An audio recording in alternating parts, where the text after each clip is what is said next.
Congratulations, you finally made it to 4 p.m. You know what that means. Happy hour. It's time to kick back, relax, and dive into the world of sports with the Young and Norvelle Show. Whether you're catching up on the latest scores, analyzing the big plays, or gearing up for tonight's games, we've got you covered. So grab a cold one, settle in, and let's talk sports. Here they are, Patrick Young and Terry Norvelle.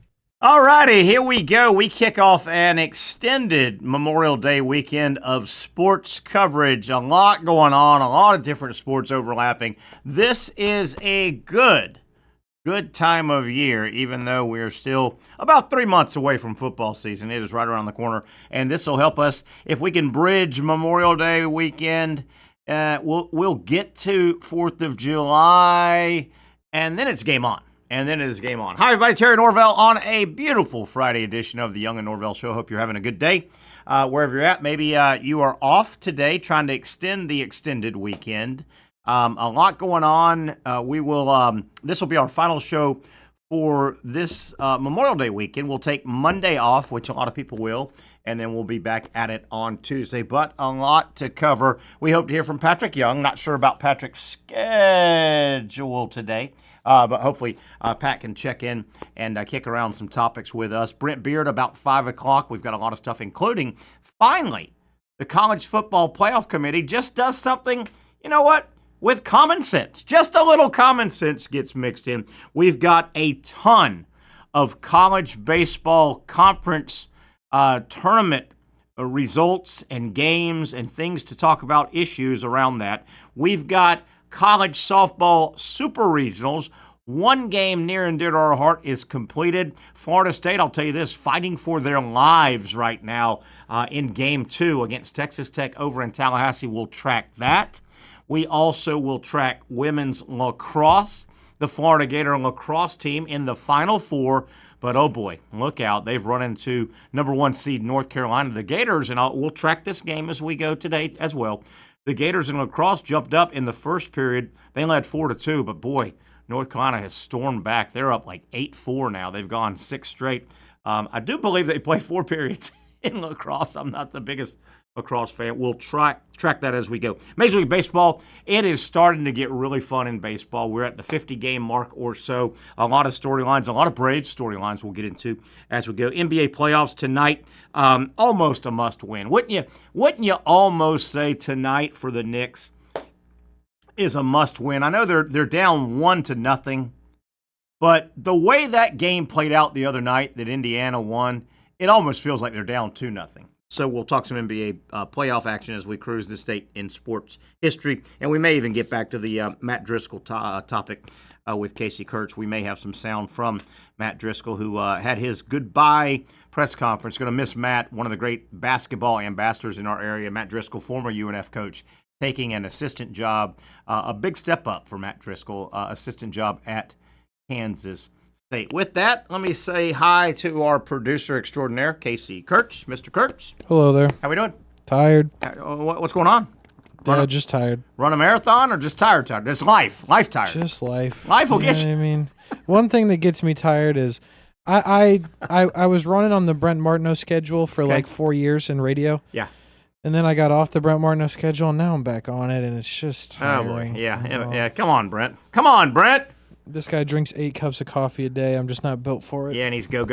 Yeah, he's that guy. He's go guy, right? Yeah, I'm just not built for it. So. Can the extended holiday weekend help, or do you have life things on the other end that are going to... I don't know. We got work tomorrow. We got a Jacksonville Armada game to produce right here on the network. Oh, that's right. We'll be doing that. And then Sharks are away, so we don't have to produce the Sharks this weekend. Don't mess with that, yeah. Yeah, tomorrow at 3, the Jacksonville Armada, the women's team, will be on the network, and I'll be producing that one. Yeah, no, that's been going pretty good. I know it's kind of a work in progress, but man, people don't know how much goes on. Oh, just fire up a couple cameras, point them toward the field, and whatever sport, let it go. And a lot more to that, right? If only it were that easy. Yes, if only. Who's on the call? Do you know? That'll be Stuart Weber. Stuart will be on the call. And you said 1 or 2 games? It's just one. It's just the women. It's the first home women's game of the season. We've had 2 of the men's games. They are on the road. The women are home. Okay. So you can see it on the network, or you can go out to Edward Waters University. I like it. I like it. Now, is this the same team that is building a stadium? So not probably the one you're thinking of. Okay, That would be the whatever their technical name is, Jacksonville. I forget their actual name, but the Armada will build a stadium, but not the same. Two different things. Okay, two totally different things. But yeah, good programming. And what time is that game time? 3. Oh, right in the middle of the day. Right in the middle of the day. So it's going to be a warm one out there. I'm glad to be sitting next to Marcel here in the studio. Yeah, no doubt. But that 3 o'clock, strategically placed, so you can't really do a whole lot of Casey stuff going into 3. Correct. And then really after the game and wrap up and everything, you can't really do any Casey stuff after the game. No, yeah, the 3 is not the world's best time. The last couple weeks has been 7. So there's plenty of time for Casey before 7, but there's not a lot of time before or after. So any idea why we went with the 3 o'clock kickoff here? I do not. I do not know. It certainly was not to stay out of the heat. So maybe I'll file a formal complaint and see what we can do about next week. Oh, but you are at least indoors at Control Central. Oh yeah, listen. Central, yeah. Our camera folks. I think we're gonna have 3 of them. Oh, good luck. Me and Marcel will be looking at you in the air-conditioned Studio B, and you guys can handle that from afar. Yeah, it's supposed to be about a smooth 95 tomorrow. I think. Yeah, that's tough. A smooth 95. All right, we got a lot of stuff, Casey. A lot going on, man. This is I love when buddies walk up to me over the year. Hey, man, what are y'all doing in the down season? Nothing going on. What? Are you kidding me? All right, I don't know where to start. We got to dive in. College baseball conference tournament action. College softball super regionals. Major League Baseball is so much fun now. You know, I came back to Major. Casey, you may not have known, and I don't think the whole world ever knew. Okay. I broke up with baseball. Really? I literally, I divorced Major League Baseball. It might have been 10 years ago. And being a little bit serious, tongue-in-cheek, but serious here. I'm what you'll call a traditionalist, particularly when it comes to baseball. Sure. I like strategy. I like a manager being part of a game. I like gosh darn, it's the 6th inning. Our guy's throwing well, but not many runs on the board. He hits, by the way. Do we pull him here? Do we not? I'm that guy. The game of baseball, probably 10, 15 years ago, particularly at the major league level, turned into almost throw it 100 miles an hour, and if you hit it, it's got to go 450 feet, or you may as well make it out. It just turned in. I didn't like where baseball went. Okay. Strategically, I understand that. It's come back a little bit, but I love the game. So no, I've come back to the game the last 3 or 4 years probably, and it's a wonderful game. It is what it is. I get it. I may be. Are you like that? Where are you at on your baseball purist scale? If you kind of. That's a good question. I mean, just to do what you did, I also got sick of baseball for a while, and for different reasons than you. Yeah. I don't mind. I say this, and then I will say something else that will totally take it away. I don't mind the analytics part until Kevin Cash pulled Blake Snell with a shutout in the World Series against the Dodgers. That really, really hurt. Yeah. But I don't necessarily have a problem with the way that baseball's played right now. My problem more so came as like a 14, 15-year-old kid when people kept getting hit with foul balls, so they put up nets. Yeah. And like the game just went super unfan friendly. Like baseball used to be the most fan friendly, and now they don't really care if the fans are there or not. Absolutely. That's the part that soured me on baseball. But in terms of, replay and analytics, I don't hate it. I don't love it. But there are some like statistics things I do love. Like I love WAR. I think that's super important, and stuff like that. So I am definitely closer to okay with it than you are, but I'm not all the way there. Where do you stand on now we have a universal DH? I like the pitchers having to be part of the game, and then the strategy really is amplified. Where do you come on? Where do you fall on that? I will say I'm a fan of the universal DH because I am not a Yankees fan, but my dad used to work for the Yankees, so I somewhat followed the Yankees. Oh, neat. I don't know if you'll remember this name, but they had a dude who they signed from Japan or Chinese Taipei, I forget, Chin-Ming Wong, who was a very, very expensive guy they brought in, was very good, was running the bases in Houston when they were still an NL team, slipped on a bat in front of home plate. Oh, my. Out for the year and was never the same guy. And ever since then, I've been like, you know what? Yeah. Maybe the pitchers don't need to be running the bases. Yeah. I hear you. Now, full transparency, I'm a traditionalist guy. I miss the strategy, and I want the bunt back in the game. It's long gone, and move a runner over. There was no better sign in baseball. And I played a little bit through college. I mean, I wasn't much of a player, but I played through Division I college. I loved hit and run. If I was the batter, I would hit and run every time. I loved it. It takes so full transparency. My game was small ball to a degree, manufacture ball. I was get on base, score a run, get on base. Yeah, that was what I was reared on.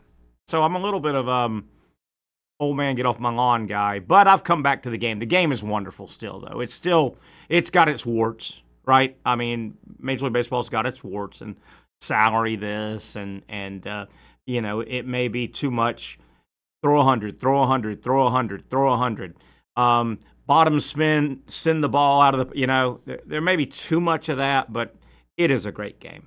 It is a great game. Casey, I've pissed people off over the years defending the great game of baseball, and I'll what I'm going to say, I will defend forever. Okay. I still, to this day, baseball is not America's pastime anymore. Football has passed baseball. Mm-hmm. It would be stupid to sit here and argue that baseball is still the American. It is not. Yeah, I'm not going to argue with you. Yeah.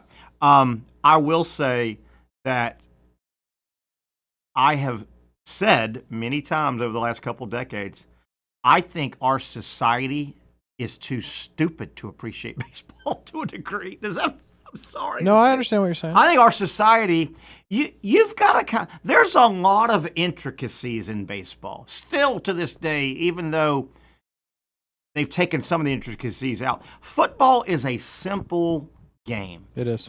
There's the ball. One team possesses it.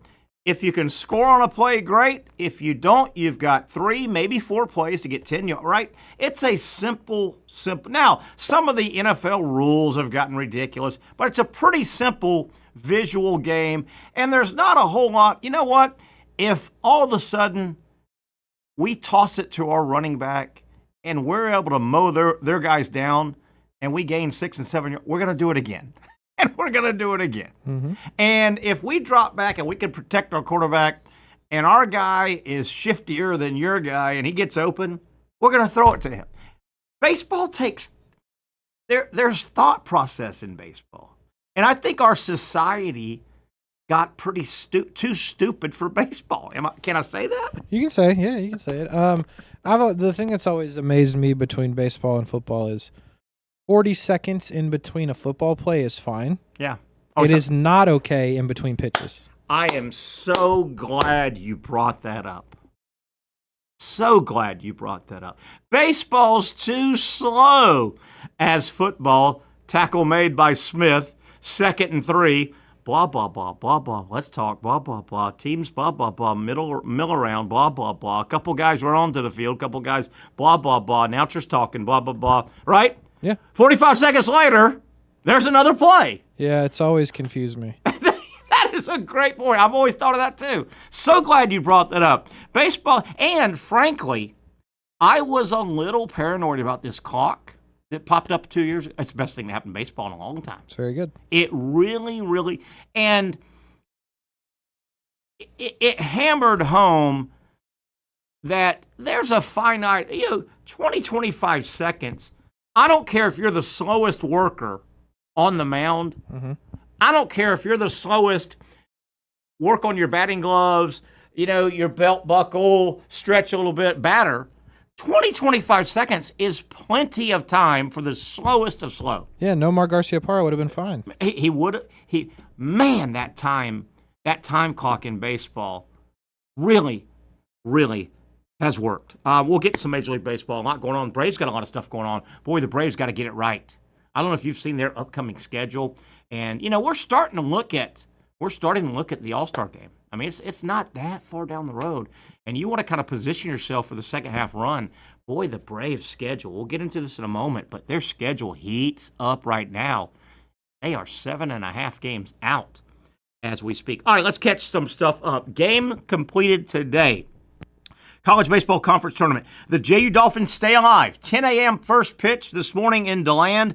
JU, a ninth inning run. They were the home team. They knocked out North Alabama 3-2 earlier today in a 10 a.m. pitch. JU lives to see tomorrow. That is their second win over North Alabama. They lost earlier to number 1 seed Austin Peay. So you hate to see it. Yeah. So here's where JU's at. Obviously, UNF got knocked out. Their season's over earlier in the tournament. JU wins today. They have one loss. They move on to the early game tomorrow. JU will play the winner of the game going on right now, Florida Gulf Coast and Central Arkansas. Last check, Gulf Coast led 7-4 about midway through the game. JU will play that winner at 10 tomorrow, Saturday morning. It's a tough haul for JU, but they're still in it. If the Dolphins win that loser's bracket final, right, they would then play another game tomorrow, a doubleheader tomorrow. They would play the loser of tonight's winner's bracket final game. That is the 2 number 1 seeds. The host, Stetson Hatters, will take on Austin Peay. Both of those teams are really good.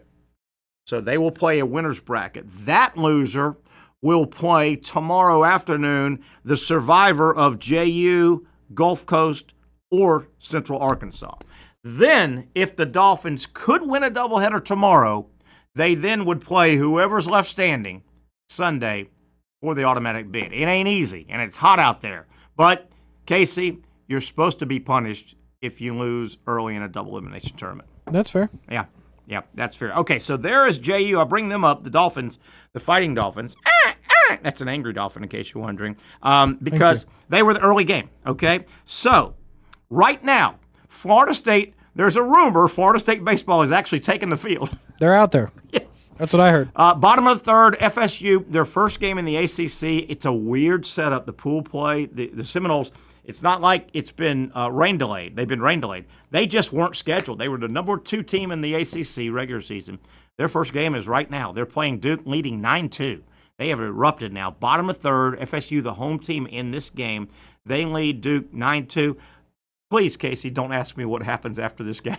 Okay. Nobody knows. Nobody knows. No one, including the Atlantic Coast Conference, knows how this pool play works. But FSU baseball, 9-2 over Duke. So that's some active and completed area college baseball in the conference tournaments. Okay, so women's softball super regional action. Yesterday, last night, I got home from the show and dialed in FSU hosting Texas Tech softball super regional in Tallahassee. Texas Tech, probably the best player in the country. They're not the best team in the country, but they probably got the best two-way player candidate, the pitcher and real good hitter as well. Texas Tech really wasn't pushed. They beat FSU last night 3-0. That's a huge upset. Texas Tech, not a national seed. FSU is a national seed in softball. So Tech won yesterday 3-0. Kennedy pitched a great game and also hit a late game solo home run. So those two teams are currently playing right now. FSU's got to win 2 in a row, and they were trailing at last check game number 2. And I think Kennedy or Texas Tech is on the hill as well. Let me see if I can find. They are losing. Okay, what do you have? 1-0. 1-0. That's the last score I saw. FSU must win today to force tomorrow. Bottom 4. Bottom of 4. So and FSU in game 2, they're the visiting team. It flops back and forth. Correct. FSU will be running out of. They'll have 5, 6, and 7. Right? You're starting to count outs a little bit. Don't mean to be Debbie Downer, but yeah, FSU is the visiting team game 2 in Tallahassee. So the Noles need to rally to force. And that game, the third game, would not be this evening. It would be tomorrow. Florida earlier today, 11 a.m. first pitch, super regional softball in Gainesville. Gators hosting Georgia. Florida, really all over Georgia. The Gators win with a couple of early home runs. They jump out 5-0. They cruise to a 6-1 win. Florida has beaten Georgia earlier today. Game 2 is tomorrow, also at 11 a.m. A lot of Gator fans weren't real happy that Gator softball, third seeded overall, is going 11 a.m. to be determined. But today, 11 a.m., ESPN2, I can live with that. There's a lot of softball. Casey, tomorrow, Florida softball, Florida and Georgia, they get 11 a.m. on the big network. Ooh, how about that? Hey, if you're women's softball and you get on the big network, ESPN1, if you will. So tomorrow, 11 a.m., Saturday morning, Florida trying to close out Georgia. If they have to, they'll play Game 3 on Sunday. TBD, time to be determined on that. So that catches you up on some of our local baseball and softball. So Florida State will probably have a final by the time we go off here. Real quick, lacrosse, women's lacrosse. Oh boy, they are in the Final Four. Florida is in that. They are taking on currently number 1 and dominant North Carolina. The second game in lacrosse will pit Northwestern against Boston College. Florida jumped out 4-2 on North Carolina in the first lacrosse period. It's 12-4. So North Carolina in the third now. They play 4 periods. But North Carolina flexing their muscle. The Gators in lacrosse would have to have a hell of a comeback. Did you know they play 4 periods in that? Only because we did that. Yes, we did a lacrosse event here one time. I remember that. But I cannot confirm nor deny if while they were playing, right as they were starting, I looked over at Stuart Weber and said, "Is this halves or quarters?" Yeah. And we both were unsure until they started, running the clock. Yeah, and I think I'm right on this. Men's college basketball is now the only, other than I guess football, which is men's college basketball is kind of blowing out there in the wind. One of the only sports that has 2 halves now. Maybe they should change it. They play 20 minutes, 2 halves. Even women's college basketball, like 5 years ago, went to quarters. Yep. Everything plays quarters except, it appears, men's college football. Huh. Interesting. They're on 13-4. My God, somebody stop these Tar Heels. My goodness gracious. Boy, North Carolina, their women's sports program is really good. I mean, they're really good in soccer, really good in lacrosse. They've won a basketball title. That's a hell of an athletic program. As we go to break, last night, probably in the SEC baseball tournament, probably the game of the tournament last night. Man, did Texas and Tennessee put on a good game, win extra innings. Texas probably should have won it in the 10th when Tennessee threw away a pickoff. They couldn't get a run as the home team, and Tennessee knocked off Texas. Remember now, the SEC baseball tournament, one and done. So Texas, who has Casey, as an old SEC guy, traditional SEC guy, I'm not real happy the way Texas just kind of stormed their way in and said, well, it just means more to us too. So in theory, you would be happy that they lost. I was kind of happy that Texas, who they won the regular season baseball title. Who cares? I know, but I didn't want them to win the Well, you're good now. Yeah, so Tennessee knocked them off in extra innings. Hell of a game. Really fun game. But damn, Texas, how about great showing in football. Yeah. They won baseball regular season. They were ranked number 1 a long time, and basketball was okay. Okay, yeah, okay. That's their one bugaboo sport. They won some games. They can't get basketball right, but they've hit the ground running a lot quicker than Oklahoma has, wouldn't you say? Without a doubt. In the SEC. All right, that kind of sets us up. Let's come back. We'll take a look around Major League Baseball, a lot of other stuff. NBA playoffs this date in sports history. A lot of fun stuff to get to here as we're kind of winding down, having a fun holiday Friday going into Memorial Day weekend. There's a rumor there's this auto race that used to be really popular. Casey, are you old enough to remember when Memorial Day weekend, that Sunday, man, the Indy 500 was a big deal. Sure. It was a big deal. There wasn't a lot of sports on. It'd come on Sunday, like late afternoon, and go to dusk almost. It was a big Big deal. I think they're running that this weekend. I don't know. Is the Indy 500 still a thing? I believe it is. I guess it is. 13-4 North Carolina lacrosse, just putting it on Florida with they're in the third quarter, third period, whatever the hell it is. Let's come back, recap everything, talk some Major League Baseball on the other side.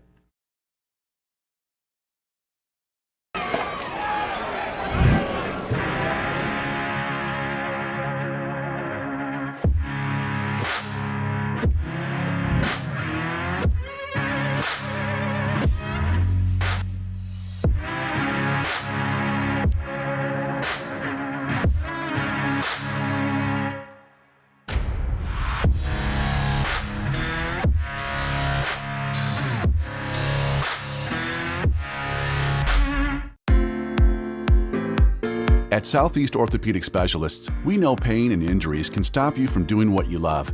This is why our board-certified orthopedic specialists offer the latest in both non-surgical and surgical treatment options and create a treatment plan tailored to your unique lifestyle and goals. So, whether it is a sports injury or that nagging pain that's keeping you from doing what you love, our team has the right treatment for you.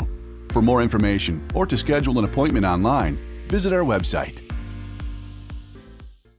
Finally, a family atmosphere, kid-friendly restaurant with a real sports bar feel. Bricks Jack's Beach features all of that and a large, climate-controlled covered patio with misting fans and heaters for all seasons. Mix in an extremely diverse menu that features the most quality and affordable steak at the beach, and there's no reason not to enjoy your next lunch, dinner, happy hour, or big sporting event at Bricks Jack's Beach, 300 2nd Street North in Jacksonville Beach. See you at Bricks Jack's Beach.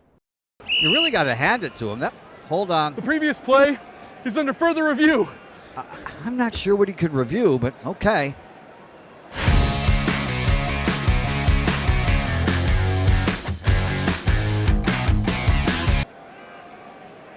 Sure has been a while. Dynamic Hurricane Grill and Wings for the football season. Well, there he is. Oh, what is that?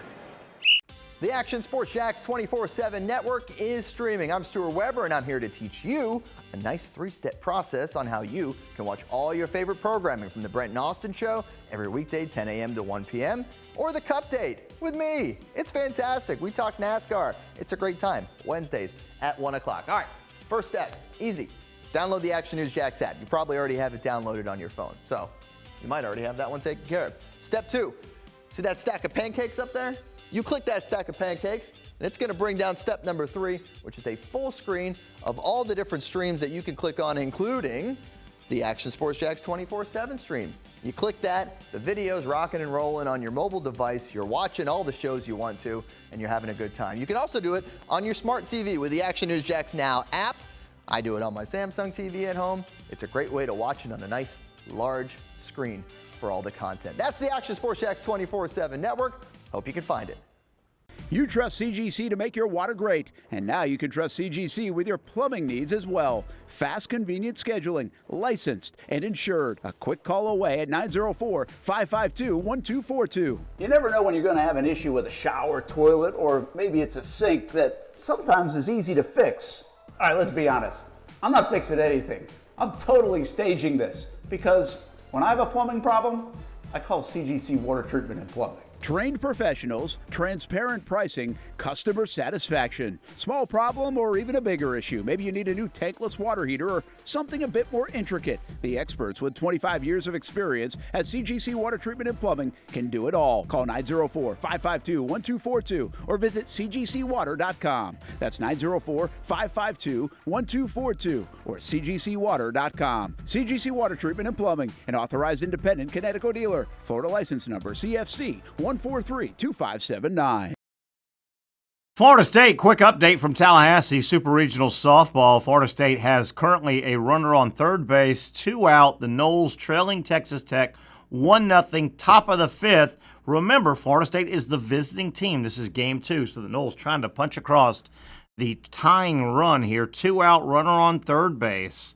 Florida State trailing Texas Tech 1-0. If Texas Tech wins, they move on to the College Softball World Series. Florida State, if they don't win, to force a game tomorrow, a final game tomorrow, boy, it'd be a real disappointing pill to swallow for Florida State softball as they came in 5th seeded overall, Texas Tech 12 overall, and Florida State hosting in Tallahassee. We'll track that game. Let's talk a little basketball real quick. If you got a basketball player in your life, no matter what level they're at or what level they want to get to, you want to hear about this. It's basketball summer camp season. Boy, you can't find a better basketball camp in our area than the Jacksonville Basketball Academy, owned and operated for years by one of, if not the best basketball coach in our area, Jim Martin, over at Providence. He's run this camp and academy for a very, very long time. Multiple camps, 9 weeks of camps. They get started next week,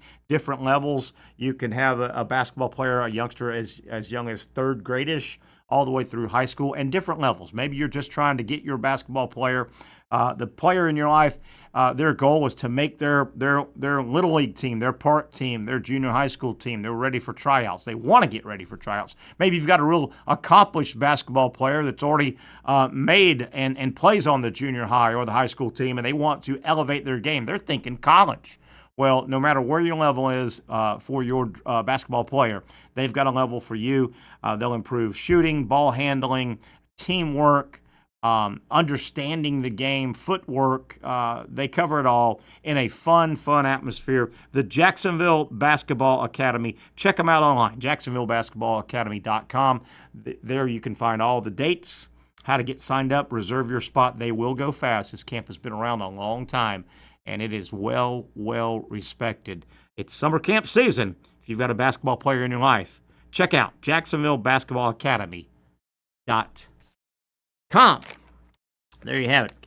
Casey, we need a rally over there in Tallahassee. Let's see what we can That's what I hear. Update. Still 2 outs. Runner on third. Yeah, Kennedy, the star pitcher. By the way, the star pitcher and player for Texas Tech, a transfer from Stanford. So this girl, really good player. I remember her from last year. She went to 1, maybe 2 softball College World Series with Stanford and has transferred to Texas Tech. Texas Tech pretty good. They're ranked 12th overall national seed, 49-12. FSU, the 5th national seed, sitting at 49-11. Yeah, this would be an upset. This would be a big upset for the Noles. They need to rally. And, if you get this thing to tomorrow, then it's a coin flip. You lose the first game in a best 2 out of 3, and everybody, oh, my God, you got to win 2 in a row. Well, really, you got to win 1, right? You get to that third, and isn't it kind of, wouldn't you say, Casey? Oh, yeah. Yeah, it's kind of, okay, well. Anything can happen. Yeah, we're both in the same. You just got to get there. The same spot. Women's softball fast pitch is a little different in that just anatomically, the way you pitch a softball, in baseball, you want a star. You want an ace, and you're going to ride that guy. But he's much more limited with regard to workload. This girl could theoretically throw today, and if needed, throw tomorrow for Texas Tech if they have to play. Definitely. Now, the weather and conditions may wear you down, and you may lose fastball velocity or control, but the actual anatomical swing of the arm and the shoulder that doesn't take them out. Casey, they can throw 300 pitches on a weekend. They need you. Yeah, we need you. Drag out there to the mound. So we need you. I don't care if you threw 600 pitches yesterday. Let's get you got a left arm. You can brush your teeth the rest of your life with your left arm, right? We need you. Right? You can figure out how to tie your shoe with one hand, right? We need you. Come on. One loop under the other, I think is how it goes. Yeah, don't be so selfish. Florida, speaking of women's softball, Gators game 1 of their Super Regional hosting the Georgia Bulldogs, all SEC there. Florida won 6-1. Rothrock, the ace for the Gators, threw a 2-hitter. Georgia didn't get a hit until like the 5th inning, maybe the 6th inning. It was very late in the game. Florida hit a 3-run homer. Reagan Walsh hit a 3-run homer early. They hit one early in the game, went up 3-0, hit another 2-run homer, went up 5-1, and really cruised, did the Gators. Big crowd in Gainesville. 11 a.m. start today. 11 a.m. start tomorrow as well. Tomorrow, that'll be 11 a.m. on the big boy, the big channel, the mothership, ESPN. JU won baseball today. Dolphins stay alive. They still would have to win 3 games in 2 days to to win the ASUN to get to the baseball regional. JU is alive. They will play the early game tomorrow, hopefully win that first game tomorrow, come back late in the afternoon, play a second game tomorrow. If they can win a doubleheader tomorrow, hey, what the hell? We just said it, Casey. Roll the balls out on Sunday. Winner take all. But, man, that's tough. That is tough. Casey, you probably in your baseball career played tournaments. I know I did a lot of tournaments, man. It is brutal trying to do that. If you lose early in a double elimination, first or second game, and you've got to win two on one day to get to the final on the next day, that is brutal to do. It is not fun. And, the way baseball falls, college baseball in particular, it's hotter than hell, right? It's hotter than hell all over the country right now. Mm-hmm. So you're on that diamond, and oh, my God. And that other team, and to the victors go the spoils. If you win the winner's bracket half, you're supposed to, be eating ice cream, sitting in the stands, right? Without a doubt. Watching these games. You earned it. Yeah, these guys play. SEC baseball just underway. We'll track there are only 2 games today in SEC baseball. Obviously, Georgia's out of it. Florida's out of it. Ole Miss is taking on Arkansas right now. We'll try to track a score there. That was a 4 o'clock pitch. Tonight, only 2 games now as teams are getting sent home in Hoover. Texas A&M, kind of the story right now in the SEC. A&M taking on LSU. So 2 games today, semifinals tomorrow, finals on Sunday. Really the big story is Texas A&M. By the way, I have it at Ole Miss up 5-1 in the second. 5-1 on Arkansas. How about that? Ole Miss playing good ball. I don't know, Casey, it was a late start. You probably didn't. Did you see much of the Ole Miss Florida game a couple nights ago? Just a little bit. Weird game. It was a weird game. They started at 9:15 local time, 10:15 Eastern. And it was well pitched. Both teams threw their ace, and Peterson went 4 and a third. The Ole Miss guy went even further. He was even better than lefty. Well-pitched game, but a sloppy game. Both teams kicked it around. Ole Miss won 3-1. It was a weird game, though. It was almost, I don't want to say Florida mailed it in. It was just weird. I don't know. Gators go 1-1. Casey, I hope I'm wrong, and I think selection show for baseball is Monday. Mm-hmm. I think it's Monday at noon. I think Florida is going to come up 1 win short of hosting a regional. I'd agree. I just think they needed one more game. Now, with that said, I had thought if they sneak into the regionals, they would get sent to Tallahassee. I don't believe that anymore. And the reason is, I was saying that a couple weeks ago, if they sneak in, the committee and the NCAA does try to keep you sort of close because they pay for travel, and that is a factor. Mm-hmm. They pay for all travel. But as hot as Florida has gotten, and as high as I think, keep in mind, FSU's getting us a regional. We know that. They are going to be, I think on Sunday, the NCAA baseball committee will announce their top 8. They won't announce the field till Monday, but they'll come out and say, here are the top 8. If these 8, obviously they're going to get half the regionals. The top 8 teams, they're all going to host a regional. If any of those 8 win their regional, they automatically will host a super regional. So that's why they announced those 8. Sure. You with me? I'm with you. I think FSU is going to be seated high enough when the top 8 come out. They'll probably be in that 2, 3, 4 range. I think the committee also, when they start putting fields with regionals, I think Florida will be looked at too good to punish FSU with too high of a 2 seed. Does that make sense? It does. Yeah. It'd be fun, though. Yeah. Oh, it would be. I would like Florida to go to Tallahassee. As a Gator fan, nothing against FSU, and that's a tough place to play. They're pretty good. Florida's won 2 out of 3 this year, and Gator Nation will show up in Tallahassee. Florida will play over. Yeah. If they last 2 games even, there'll be 2,000 or 3,000 Gator fans of the 6 or 7. That's 2 reasons. Now, I think Florida will come up short. I hope I'm wrong, and they will host, but I think they'll come up short. I think they'll get sent to either Atlanta for Georgia Tech's regional or Chapel Hill for North Carolina. I just think they will protect that. Go, wait a minute. If you've earned a 3 overall seed, you don't deserve to get a really red hot team as your number 2. Makes sense. I think that's what will happen. Looks like FSU left the runner stranded. They did. Yeah, she flew out to left field. Yeah. FSU. So we move to the bottom of the 4th. Super Regional Softball in Tallahassee. Florida State must win to stay alive. They trail Texas Tech 1-0. Bottom of 5th, Texas Tech is the home team. So if you don't know softball real well, Florida State game 2, even though it's their own ballpark, the rules say you're the visiting team game 2. Softball is a scheduled 7-inning game. So FSU will come up in the top of the 6th and the top of the 7th. They got to get moving. Florida State, the Seminoles, 2 hits, 3 errors in this game. Texas Tech, 1 run, 5 hits, no errors. So there you have it, tracking all this baseball at the college level. Major League Baseball. Braves. Acuna tonight. You hear?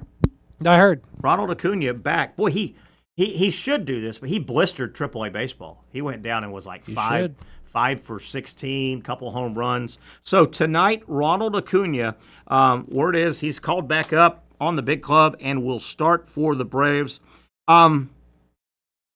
Casey, have you peeked at their schedule now? They've kind of, the Braves the last 2.5 weeks or so, they had the Nationals a couple of times. The schedule was nice. Don't look now. San Diego, homestand for the Braves. At Philadelphia. Ooh. Homestand with Boston, who they just went up to Boston a couple weeks ago. Homestand with Arizona. Not great. And then they go west, San Francisco. Not great. That's rough, man. The schedule heats up for the Braves. Now, the reason a bunch of reasons, and you can throw some of yours in as well. Those 1, 2, 3, 4, 5 series, those are 3-game series. Maybe one of them may be a 4-game, but those are roughly 15-ish games. That's going to get us within vision of the All-Star break. The Braves don't need to – they're 7.5 back right now.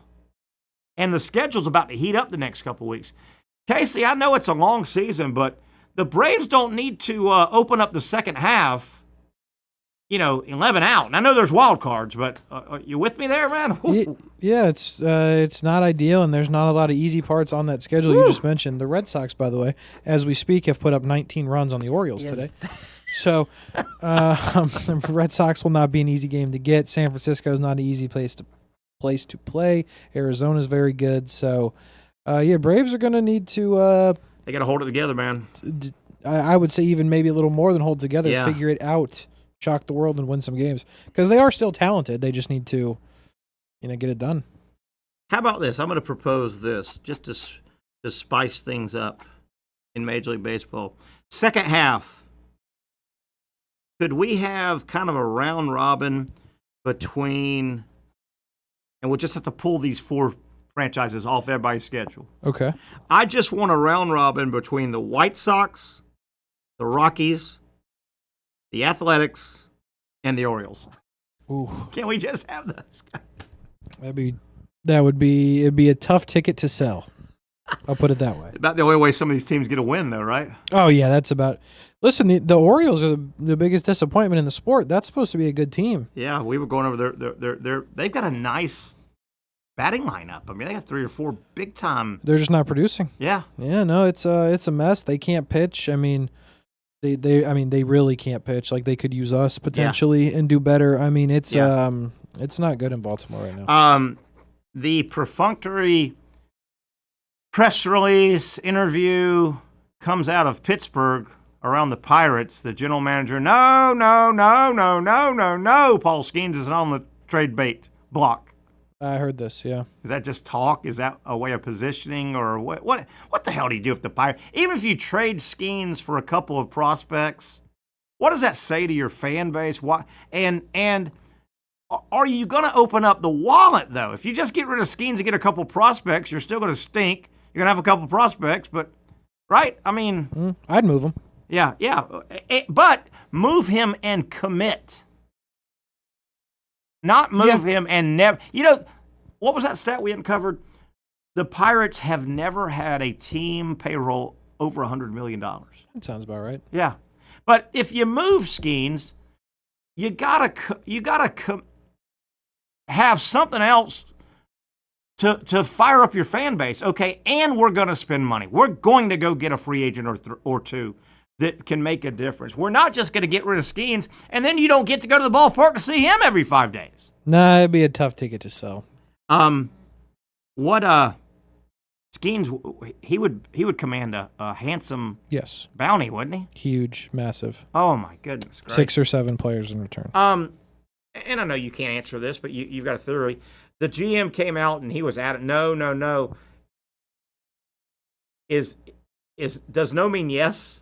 But you say it no because you know you're going to be at the bargaining table when somebody goes, "Hey, I know you said no, but this is Joe Smith from the Yankees or the Mets or the Braves or the whoever's." Yeah, I mean, listen, it would be, I think, somewhat difficult to find a playoff team. Like, I'm trying to think of one quickly, but I just can't. Like, okay, Seattle has a lot of pitching, but just, if you will, they're a playoff team, and they have a lot of movable prospects. Yeah. So, like, that's a team that if Seattle called, if I'm, his name escapes me, but if I'm the GM of the Pirates, I'm like, all right, let's have this conversation because there's not a lot of farm systems like with the good teams. Like if the Yankees call, they don't have enough, in my opinion. Yeah. And because if you're not going to move them, wink, wink, but you would move them. Yes, that's what I'm getting at. I need 5 of your top 10 prospects. Yeah. And I will not move off of that. Yeah. And probably one of your starting pitchers too. Yeah, I need a couple of humans that can play now. Yes. And I need 5 of your top 10 prospects. And literally, you've got to have that. Mm-hmm. You've got to have that. And that's a heavy price to pay for somebody. Heavy lift. So I assume he probably doesn't get moved right now. Yeah. Because I don't think anyone would actually go that far. Because again, the one thing about trading for a pitcher is he could go out there and throw out his arm. Yeah. And he only pitches one every 5 days. You're not going to win the World Series by winning 1 of 4 games. Yeah. That is a great point, man. That is a great point. He's not hitting you, a home run 3 of 6 games next week. It would be shocking if he did. Yeah, it would be. Wow, I hate to even report this, but not that making the Final Four in lacrosse, women's lacrosse, is not a big deal. It is good for Florida. They are getting undressed now on the lacrosse field. Figured 19-4, North Carolina, end of third. So they've got one final period to go. They just started the fourth. Florida led after 1, 4-2. They thought they had it. Help me with the math there. 4-2, 19-4. That is 17 unanswered. Woo! So North Carolina is in women's lacrosse will be moving on. They'll take a 5:30 second game. Northwestern Boston College. It looks like North Carolina will try to add another lacrosse title. Boy, they're good in women's lacrosse and soccer. Apparently, they really are. 19-4. Boy, that's a tough one for Florida. And the Gators are one. The Gators were the Big 12 lacrosse champions. Did you know that? The Big 12 lacrosse. The University of Florida women's lacrosse program this year proudly has hoisted the Big 12 championship. Nobody else plays lacrosse in the SEC. Gotcha. So Florida plays in like the Big 12. Florida used to play in whatever in JU, and Florida used to be in the same conference, and it wasn't the ASUN because not enough women's programs, right? So there are only a couple. Florida may be the only women's lacrosse program. So, yeah, they don't have a conference. The SEC does not sponsor women's lacrosse. I never really thought about that. Yeah. Good for them. There are several sports you'd have to think about this. The SEC does not have men's soccer. You ever think about that? I've never thought about that once. You see soccer and women's soccer, and North Carolina's good. Hell, Florida's won a national title in soccer. The SEC has club soccer. They don't play men's soccer. The SEC doesn't play men's volleyball. I knew that.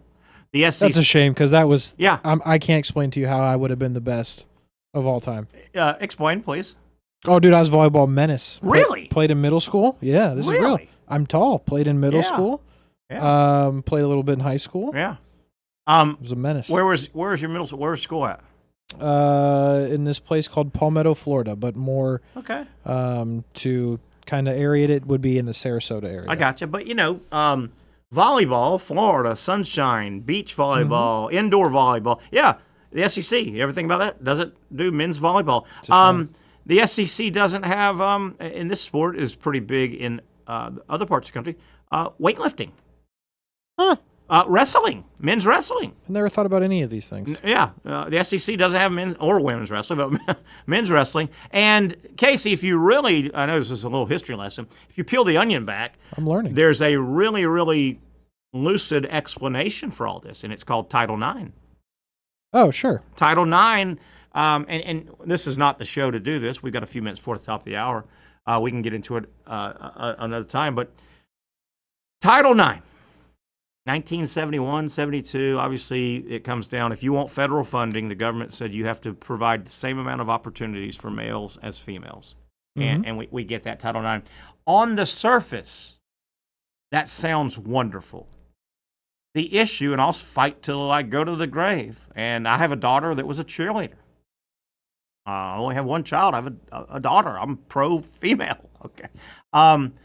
The problem with Title IX, on the surface, it's a great idea. The implementation of it is the issue. And the concept is, and that's why, if you look back in the 50s and 60s and 70s, there was probably, there was SEC men's soccer and weightlifting and volley, these sports were around a lot of places. They got eliminated because Title IX, when it came in, said you have to have the same amount of sports, male, female, or less, right? Female more. Yep. Female could be more, but you have to have. So the concept, everybody thought, okay, 1969, just pull Florida. I'm just throwing numbers, okay? Don't quote me, just throwing numbers. Okay, 1969, without Title IX, the University of Florida athletic program, scholarship athletic programs, they might have had 11 men's sports, and women had 4. Right? Sure. So the concept, okay, Title IX, if you want federal funding, you have to follow this, right? That's the arm twist. And the federal funding you get every year is a massive check. A massive, massive check these state schools get to help budget. So the concept, 11-4, difference of 7. All right, just go add 7. No. No. They didn't just go add 7 women, 7, 4, 11. 11 is equal to 11, right? Mm-hmm. They said, how about this? Let's whack 4 men's sports and add 2, right? And add 3, right? Yeah. So you added Title IX, wonderful concept.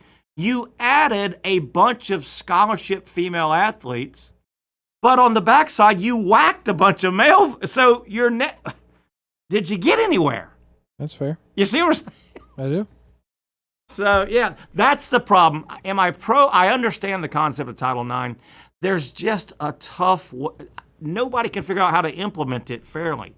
By whacking 4 sports from the men's side and adding 3, did you really do anything for humanity? I guess we'll never know. No. So I guess we'll never know. So they have, and that, my friends, is why Casey Kurtz is not an All-American Division I volleyball player. That is, you're right. And what a shame. What a shame. And what a freaking... Because it would have been a show. What a shame. A couple more baseball notes before we get out of this segment. I think Brent Beaird will join us in the second hour. 1 second. Let me see if that's Mr. Beaird reaching out to me as he normally does. I don't know. We'll see. Baseball. Phillies, red hot, winners of 7 in a row, and they're at the Athletics. That's always a bonus. We've won 7 in a row, and you're playing some vagabond team named the Athletics. We talked about Skeens, trade bait. Wouldn't totally surprise me. Maybe not this year, but we'll see. As if things aren't bad enough for the Rockies. Where are they at this weekend? At the Yankees. They got it. Ouch. They're going to win one. Ouch. Don't look now, the Dodgers. What's going on with the Dodgers? Kind of just decent. Kind of mortal right now. Dodgers at the Mets this weekend. So that's a good set. Hey, how about the different teams coming in New York? The Mets are welcoming the LA Dodgers. The Yankees say, hey, welcome. Rockies, you want to stay for about 20 games? It's true. So there you have it. It may get ugly. Yeah, it could get ugly. Braves tonight, though. They welcome. Who are they playing tonight? Are they San Diego tonight? Let me check. Yes, it is San Diego. Yeah, San Diego. That's what we said. Braves schedule starts heating up tonight, but they do bring Acuna back. Strider was back. I thought Strider had a decent first start after rehab. So Braves really right. I worry about the Braves here going into the All-Star game. They're 7.5 back. The Mets came back to the pack, but then damn, the Phillies won't lose. Phillies are good. Yeah, the Phillies are good. So the Braves really need to. They're 7.5 back going into the. What are we? We're probably 1 month. The All-Star game is, I think, the 15th. Yeah, it's middle of July. They'll take a day or two off before. So can we call it a month away? You want to stay. The Braves want to stay within vision of first place, and I get wild cards, but man, there are good teams up and down the National League. Those 3 wild card spots are going to get eat up quick, right? Definitely. There's a lot of good teams in the NL. There are. It's a strong National League. All right, 1 down, 1 hour left. Stay with us here. We're kind of going to wrap up, put a bow on a Friday edition of the Young and Norvelle Show as we head into the busy Memorial Day weekend sports calendar. We'll come back with some more scores and hopefully Brent Beaird talking college sports on the other side.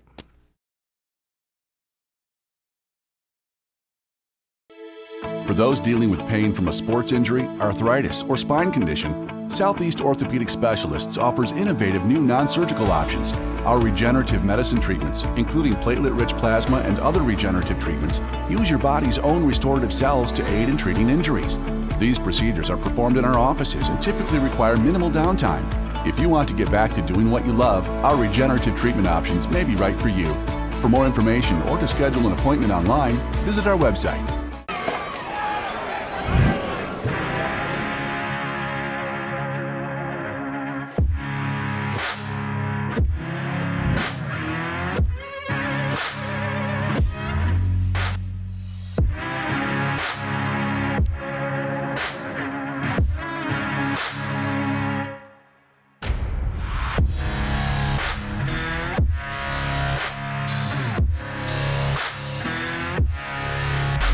Finally, a family atmosphere, kid-friendly restaurant with a real sports bar feel. Bricks Jack's Beach features all of that and a large, climate-controlled covered patio with misting fans and heaters for all seasons. Mix in an extremely diverse menu that features the most quality and affordable steak at the beach, and there's no reason not to enjoy your next lunch, dinner, happy hour, or big sporting event at Bricks Jack's Beach, 300 2nd Street North in Jacksonville Beach. See you at Bricks Jack's Beach.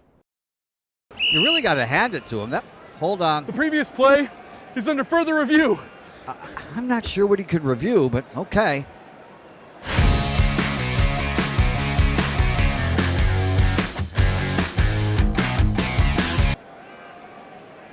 Sure has been a while. Dine in at Hurricane Grill and Wings for the football season. Well, there he is. Oh, what is that? Hey everyone, Olivia Tasley here from Action Sports Jacks to tell you all the different ways you can watch our new 24/7 network. 3 easy steps. You don't even need a pen and paper to write it down. Step number 1, download the app. Search Action News Jacks in your app store either on your phone or your smart TV. Then, once you're on the app, click on that little drop-down menu in the upper left-hand corner with the 3 little lines.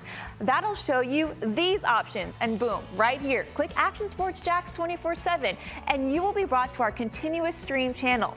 That app can be accessed through all these different platforms. Whether you have Roku, Fire TV, Smart TV, Apple TV, or Google TV, you can find our app. Now, if you don't have access to the app, don't worry, we still got you covered. We're across all social media platforms from Facebook, Instagram, X, YouTube, Twitch. We have a podcast channel. Plus, check out our short reels on our TikTok.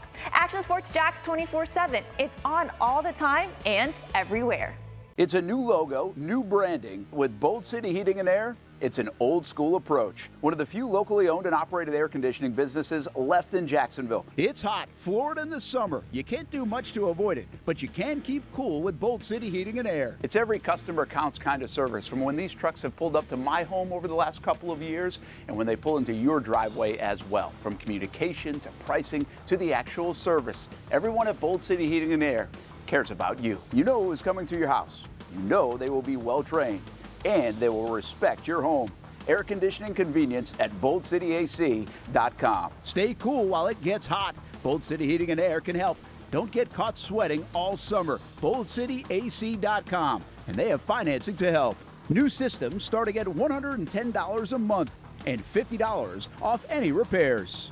Stay safe, stay comfortable with Bold City Heating and Air at boldcityac.com. Homegrown in your hometown. All righty, it is starting to get real serious over in Tallahassee, where the Seminoles are hosting a super regional in softball. The Seminoles lost yesterday to Texas Tech, 3-0, I believe it was. Really, Texas Tech got out, and their ace pitcher kind of cruised. It hit a home run late in that game, so the Noles would need to win today to force a winner-take-all game tomorrow. Florida State right now, they have just ended the 6th inning. They play 7 regulation innings in softball. Florida State trailing Texas Tech 2-0 now. Texas Tech scratched another run across in the 5th. They got 1 in the 1st, 1 in the 5th. Texas Tech, the home team, in game number 2. That's how these tournaments work. So Florida State is down to their final 3 outs. They have to scratch at least 2 runs across heading into the top of the 7th, or this would be a big upset. This would be a big upset in women's college softball. Noles trailing Texas Tech in an elimination game 2-0. They're down to their final 3 outs. We'll track that. Hopefully they can scratch across 2 and get this thing into extras. But, boy, Texas Tech has rolled into Tallahassee. And there was a lot of talk that probably just one of those bad draws for Florida State. They're the 5th seed in softball, national seed. They clearly host a super regional, but, man, you get number 12 Texas Tech with the best pitcher in America rolling in. And, they are fighting for their postseason lives, are the Noles, needing 2 in the top of the 7th. Florida in softball won their game 1 in the super regional that they are hosting. The Gators hosting Georgia. Florida really kind of got ahead early and ran away. I watched almost all that game today. 6-1 Gators win today. They'll play again tomorrow against Georgia at 11 a.m. on ESPN. So if the Gators can get 1 more, they will move on to Oklahoma City. The softball tournament is a week or so ahead of the baseball tournament. So there's some softball. We hope to hear from Brent Beaird here momentarily. Baseball, JU won earlier today. The Dolphins would have to win 2 tomorrow in baseball to force a winner-take-all game one game on Sunday. Long way to go for JU, but they are, 2-1 in their ASUN tournament. So JU, a long way to go, but they're still playing. SEC baseball, Ole Miss was ahead comfortably over Arkansas in the 4 o'clock game out in Hoover. Tonight, the night game, A&M, the story of the tournament right now. They're trying to win. Boy, if A&M can win 2 more games, they might sneak their butt into the tournament. If they win it, obviously, they get the automatic. But A&M tonight takes on LSU. And then those teams that are playing today would still have a lot of work to do to win it all. As by the way, Tennessee had probably the win of the tournament yesterday over Texas. Fun game, Tennessee and Texas. We've talked a lot of college baseball, college softball. Wrapping up, and I guess this will probably be the last score we need to give. Let me hit refresh real quick. And it's a little bittersweet. Sweet because the Florida women's lacrosse team has made the Final Four. The bitter part of the bittersweet is 5 minutes left in the game, in the match, and North Carolina has just absolutely blitzed the Florida Gators. North Carolina in women's lacrosse now leads their semifinal match 20-4. After they play 4 periods in lacrosse. 4-1 Gators after 1. Florida has not scored, and North Carolina's put 18 on the board since trailing 4-2. Casey, what the hell happened? Not good. Florida's box score 1, 2, 3, 4 as we got 4 minutes left, 5 minutes left. 4-0-0-0. That's bad. North Carolina 2-10-7-1. So really, if you just take out the 10 in the second, Yeah. you're still losing, but at least it's respectable. Yeah. Ooh. Yeah. We talked about Florida. Maybe there's one other lacrosse. I can't remember. Florida's one of the only women's lacrosse programs in the SEC. That's why they don't play in the SEC. They don't have a conference. And that happens a lot across the country. But when Florida dove into lacrosse, must be nice to be a big school. When they dove in, they've only been around about 15 years or so. When they dove in, they immediately built a $20 million lacrosse stadium. Oh. Yeah, just said, let's get in it and they've been good from the jump, obviously. I mean, might as well. Yeah, hey, you're gonna get in it, go all the way, right? Go all the way. You ever met? I'm not gonna disparage the game. It's still a wacky game to me, lacrosse. Yeah, I have no idea. Running around, carrying the ball and a stick and throwing it, and it can go behind. There's it's like Canadian football behind the goal. I learned this, yeah. Yeah, you can go, and then it goes out of I don't know. It's kind of wacky to me. No, it's very goofy. Yeah, we we were proud of the production we did on our lacrosse tournament we did here on the network. Yeah. But collectively, none of us had any clue what the rules were. Yeah, pretty much. We're all learning as we go. It's almost like no one really knows how or what the setup is for the ACC baseball tournament. It's one and the same. I ought to look at it. During a break, I need to ask ChatGPT. Can you kind of give me a summation of how the 3-pool play ABC pool works in the ACC? Because don't quote me on this, Casey. I've followed this for a bunch of years now and can never figure it out. I think, don't quote me on this, okay. I think in ACC baseball pool play, you could actually lose 2 games, go home, and still win the tournament. That could be.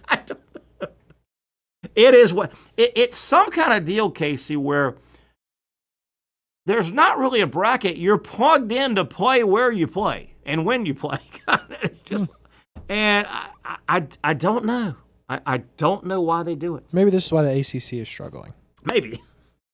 Could be that. Maybe. Anything new? I know we spent a lot of time on it yesterday, and we should have. Anything new on Matt Driscoll? Did you happen to see a press conference? How did he hold up? And talk about it a little bit. Yeah, for sure. The press conference was this morning at 10. We had it here on the network.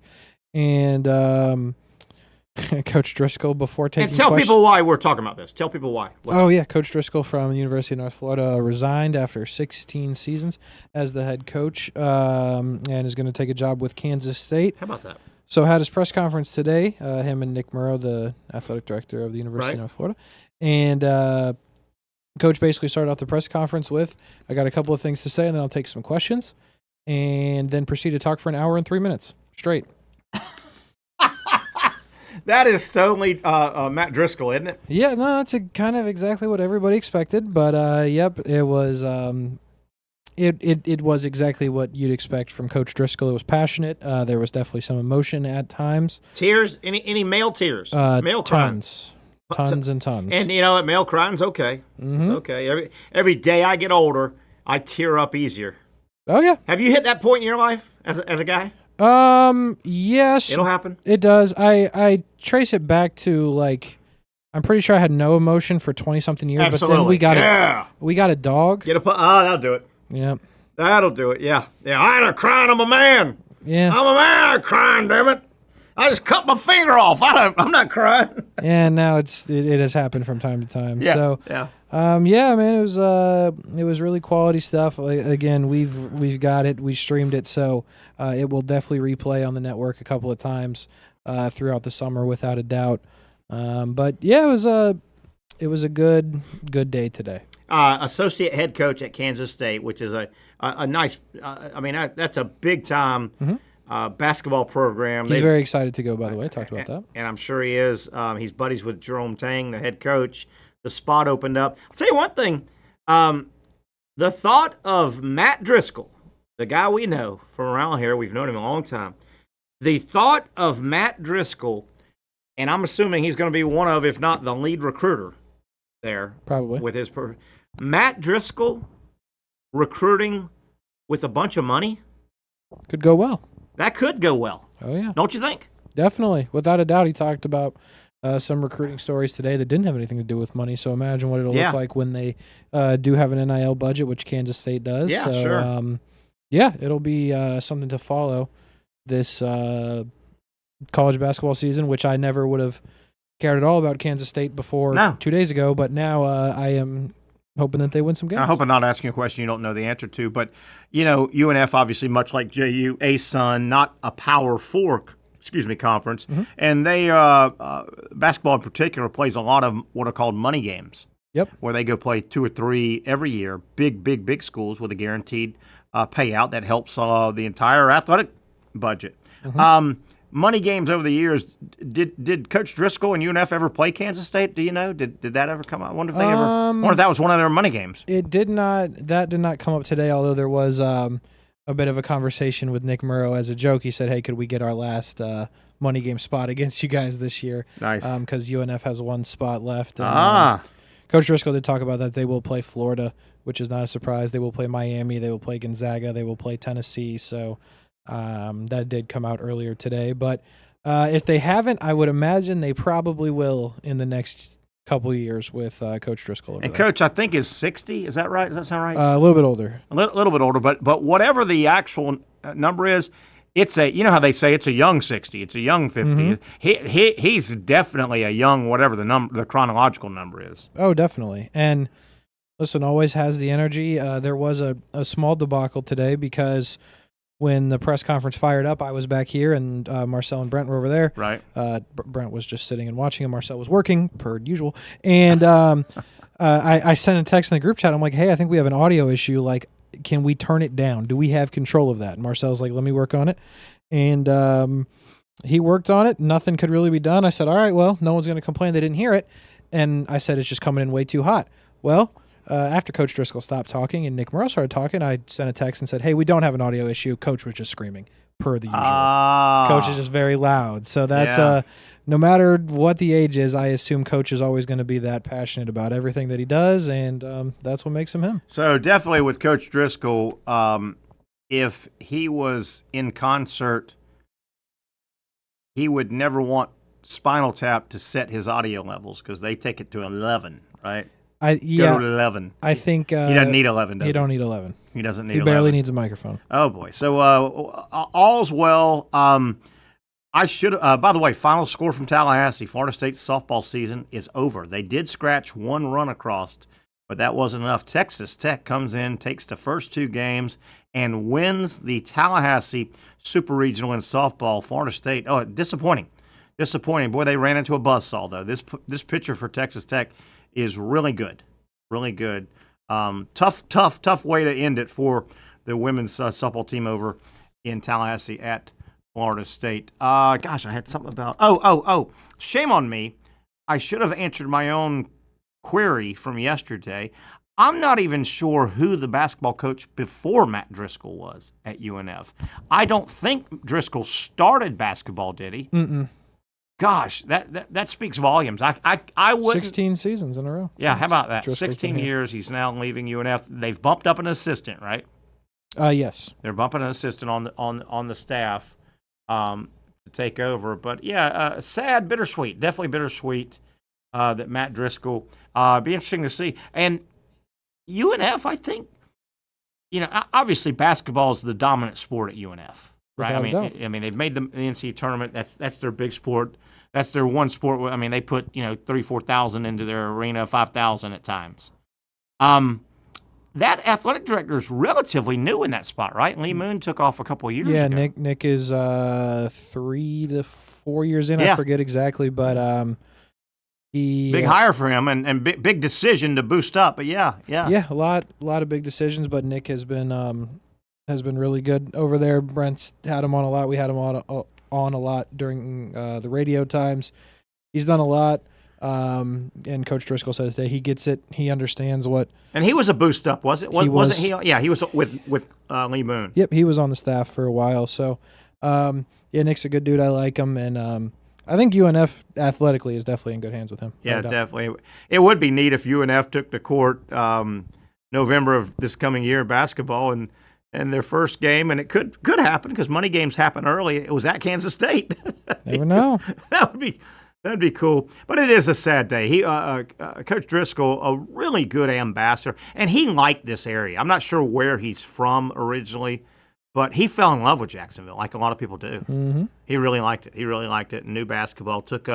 Has one NCAA tournament appearance as the coach at UNF, and fun style too, right? I mean, yeah. I mean, he is modern day basketball. What did we say last year when they had Chaz Lanier, who went to Tennessee this year? They led the nation in 3-point shooting. They did.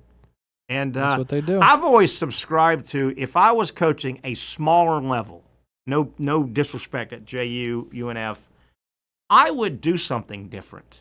I think I would. If I was coaching, I agree with what Navy and Army football do. They do something different. They run the option. Mm-hmm. If I was coaching a smaller program and I did play some bigger, I would probably do 40 minutes of hell, 94 feet up and down, jack it up. I'd probably do that. You got to. Yeah. They've been fun to watch, and gosh, he's had some. They had a year. Was it last year or this year?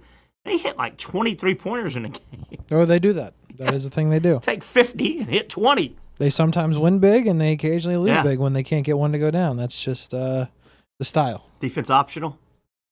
It's funny. Driscoll talked about it today. He actually was brought in to be the coach at UNF because he was a defensive guy. Is that right? Mm-hmm. Do you remember where he came from? I know he was like Baylor. Yeah, he was Baylor guy. And he had a resume of 2 or 3 stops before UNF. Yeah, it'd be a tough replacement. Whoever replaced him, the assistant that takes over, Matt Driscoll he laid a blueprint. There's a lot to do on the court. There's a lot to do off the court. Mm-hmm. He did both. He did both real well. All right, let's take a break. Brent Beaird said he just was getting home. I think he's setting his gear up. So let's take a break here about 5:20. Come back, reset everything, get Brent Beaird talking some college and college football, baseball, and basketball, I think, with Brent Beaird on the other side. Finally, a family atmosphere, kid-friendly restaurant with a real sports bar feel. Bricks Jack's Beach features all of that and a large, climate-controlled covered patio with misting fans and heaters for all seasons. Mix in an extremely diverse menu that features the most quality and affordable steak at the beach, and there's no reason not to enjoy your next lunch, dinner, happy hour, or big sporting event at Bricks Jack's Beach, 300 2nd Street North in Jacksonville Beach. See you at Bricks Jack's Beach.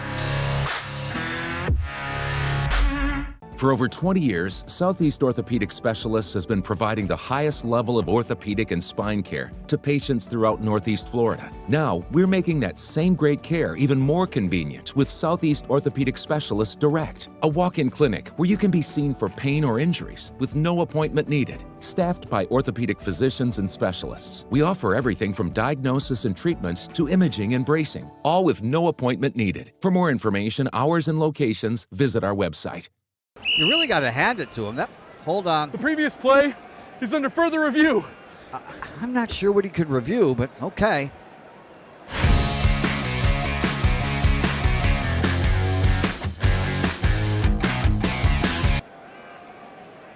Sure has been a while. Dine in at Hurricane Grill and Wings for the football season. Well, there he is. Oh, what is that? Hey everyone, Olivia Olivia Tasley here from Action Sports Jacks to tell you all the different ways you can watch our new 24/7 network. 3 easy steps. You don't even need a pen and paper to write it down. Step number 1, download the app. Search Action News Jacks in your app store, either on your phone or your smart TV. Then, once you're on the app, click on that little drop-down menu in the upper left-hand corner with the 3 little lines. That'll show you these options, and boom, right here, click Action Sports Jacks 24/7, and you will be brought to our continuous stream channel. That app can be accessed through all these different platforms, whether you have Roku, Fire TV, Smart TV, Apple TV, or Google TV. You can find our app. Now, if you don't have access to the app, don't worry, we still got you covered. We're across all social media platforms, from Facebook, Instagram, X, YouTube, Twitch. We have a podcast channel. Plus, check out our short reels on our TikTok. Action Sports Jacks 24/7. It's on all the time and everywhere. Summertime means sizzling sales at Nimnick Buick GMC. The #1 Buick GMC dealer in Jacksonville has lots of inventory to choose from with their best price guarantee. Nimnick never charges above MSRP. You can save up to $10,000 off select new GMC Sierras or get rates as low as 1.9%. You know, I'm a truck guy. GMC Sierra, my trim level is an SLT. This one's an Elevation. Pretty good looking color as well. So here at Nimnick Buick GMC, you have a lot to pick from. My father-in-law, he drives this, an Enclave, so I feel like that GMC in the family. 2025 is coming around the corner, which means it's almost time to close out those 2024s this summer. You can schedule a test drive at NimnickBuickGMC.com, and while you're there, check your trade value and customize your payment options. Nimnick is there for you, even on Sundays. Visit the showroom on Phillips Highway or shop online at NimnickBuickGMC.com. Nimnick, your friends in the car business since 1941. GMC, we are professional grade. Okay, I don't want to ignore the NBA playoffs. We got a game tonight. You've got the Knicks in what I think, Casey, must win for the Knicks. It almost feels like the way they lost the other night, they're down 2-0 instead of 1-0. Yeah, I mean, the Pacers have been rolling people, so it feels like you need to get this one for sure. Yeah, it's and this is in New York, right? Second game at Madison Square Garden. What a wacky ending to that game the other night. But it was a bad loss. That almost, like I said, felt like they're down 2-0, even though they're down. I mean, it's basically how they beat Boston the first couple of times in the other series, so now they know what it feels like. How about that? And then Minnesota in the other NBA conference semifinal, they're Minnesota down 0-2, and boy, that feels like that one's over, doesn't it? OKC. Yeah, they're in some trouble. Yeah, they're in trouble, and OKC's fun, man. They are fun with SGA and Holmgren and those Chet Holmgren and those guys. But Minnesota, a player away. They still a player away. Probably. Yeah, one more good player away. But it really looks like we're steaming towards Oklahoma City and Indiana. Oklahoma City. That's what it looks like right now. Indiana. That would be something. Yeah, Knicks up against it. We got some topics we'll go over with Brent Beaird when we get on with him. The College Football Playoff Committee finally did something smart with regard to making a decision on seeding and taking away automatic buys from a bunch of the conference champions. I totally agree. For once, I don't always agree with what this committee does, but I think they common sense prevailed. We'll get deep into that. Kind of an ugly situation going on, hopefully, because I never want somebody being assaulted or sexually assaulted, obviously. I hope it's always accusations that aren't true. But, boy, a lot going on with the starting quarterback for BYU, Ratzloff, who's a pretty good player. And BYU is a highly preseason, highly ranked team. Boy, he's been accused of some serious stuff. We'll try and get into that. Casey, did you ever see the Blue Jays first pitch stuff I saw? Oh, yes. Yeah. Do we have that? Is it a still or is it a video? No, we got the video. Can we run this? If you were out there. There we go. Check this out. This is the first pitch. What is happening? First pitch. They're Are they grasshoppers? Yeah, they're crickets. Crickets. They're crickets. Now, this was before the. You want another reason? Do you ever need an extra reason to hate Canada? Well, you're watching it. This is the first pitch before the Blue Jays game, like last night. Hey, that's a strike, though. Not a bad throw. But Yeah. There's some type of a big circus touring Canada. Okay. And this thing is what they said, hey, we get to throw the first pitch to drum up interest. This guy is so confused. Oh, my God. Look at him. Look at this. Look at this. So if you needed even one more reason to hate Canada, is this it? What the hell is this? This is bad. How bad does this major league player feel having to do this? Terrible. He's got to be the third. It's got to be the bullpen catcher. I'm hoping. That's got to be the bullpen. There's no way you go play baseball after that. You cannot. This is just... And by the way, thank you. Just hurts. Yeah, not good. And what did those guys call their house and say, "Hey, Mom, I landed that." I got the job I was trying to get. I'm cricket number 4. Check me out tonight. I mean, I would, I kind of think that's kind of your whole thing, is it not? I know we've got Brent Beaird on, but let me finish up this this first pitch we just saw. Casey, if I was at that game last night, sure, I'm sitting in the stands, and that happened. Mm-hmm. That's the first pitch. I go to a major league game, and the first pitch is a ceremonial. It may be a war veteran. It may be somebody, a performer. A famous if that was the opening pitch, Casey, I would have then gotten up from my seat, gathered my belongings. Mm-hmm. I would have walked to the box office and said, I want my money back. Yeah. And I would have left. I mean, look at this. What else are you supposed to do? It's gotta, hey, that's going to be a good idea. Please tell me we don't have audio. They got to be booing, don't they? I mean, you gotta be booing. You're probably booing, but I have to lie. The cricket's got a pretty good arm. Yeah, I mean the fact that it's a strike gives him at least some credit here. And that's not bad. And he's got the wind up. Okay, this is not good though. Yeah, the whole look though. We lose the whole. Wow, you ever need a reason? One more reason. Terrible. As we welcome it. Oh, it's Patrick. PY, did you see it? Yeah. Did you see it? Yeah, and I agree with you. I think the first time watching it, I'm like, okay. Please tell me something more, something like really cool. These weird guys are gonna do. Like, are they gonna climb on top of each other, toss somebody in the air and throw? Like, I was waiting for something like that, and to see that Toronto catcher that caught the ball. Oh, he had to feel so awkward posing next to those guys. You talk about that was so you weird. Talking about drawing the short straw about an hour before that. Oh my God! The only thing that would have made that doable, you think about crickets in your lawn. The only thing that would have made that doable is if a big lawnmower came out. Lawn. Yeah, crickets in your maybe a big lawnmower or a big shoe comes and flattens them all. That's the only way. I hope.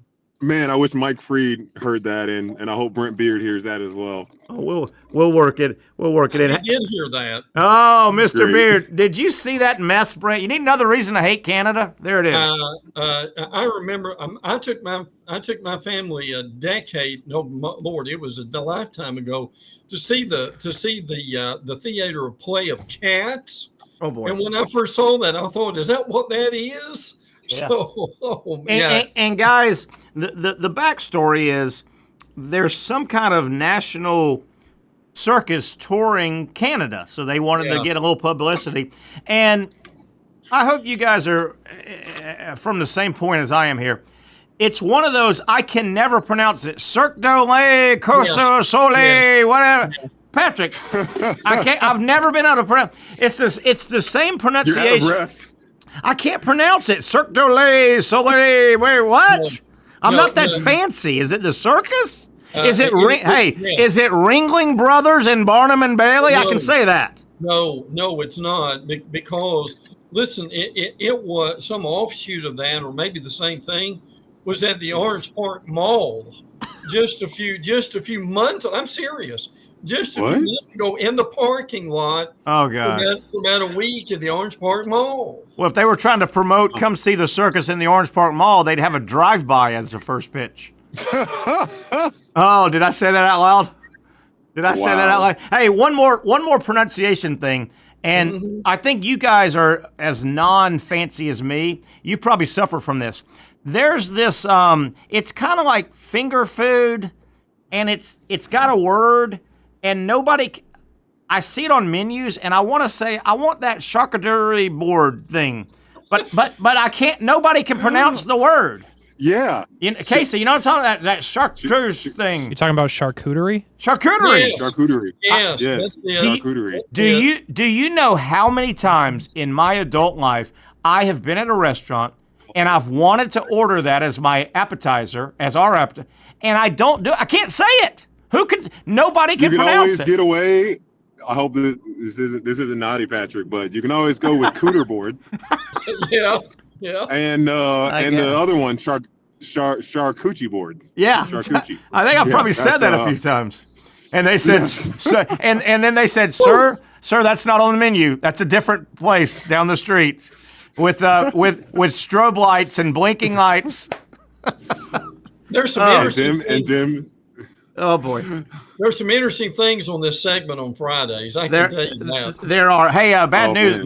Real quick, bad news out of Tallahassee. The softball team in Tallahassee, 2-and-done, man. They hosted Texas Tech, and Texas Tech with that great pitcher. Girl? They roughed them up. FSU's done. They hosted and got eliminated in 2 games. Wow, what a shame. Yeah, Florida beat Georgia That earlier girl, man. today. Yeah, she's so tough. good. She's tough. Oh man, Rothrock. I watched the game. She was tough. She really could have had a perfect game. Yeah. It was a tough ground ball that went to the second baseman, and she kind of lost her footing and tried to throw it real quick because she was no hit perfect up until that point. But man, this team and like listening to them after they got knocked out by Ole Miss in the SEC tournament, because you don't know like how do coaches approach having like an elite team like Florida does every year. You would think, all right, maybe we need to take some time off. He said no. He put all his girls back to work. Yeah. Wow. Yeah, definitely. But that was a nice win for the Super Regional. Florida knocks off. I don't know what that looks like, but all the girls are committed to that. Yeah, definitely. And boy, that's they said it today on the broadcast. That's a well-oiled machine that Florida has over there in women's softball. So Florida beats Georgia, game 1. They play tomorrow at 11 a.m. again. It's on the big stage. They play on ESPN tomorrow. The Gators need one more win. FSU knocked out. JU won baseball today. The Dolphins live to see tomorrow. They would have to win two tomorrow and 1 on Sunday. It is tough sledding. Brent, I wanted to lead things off with you. Finally, we don't get to say this very often, but the playoff committee, I think they finally used common sense and got it right. Tell people about the seeding now. There's no more protection by just winning the Boise State Conference and getting a bye. Talk about what they finally did something right.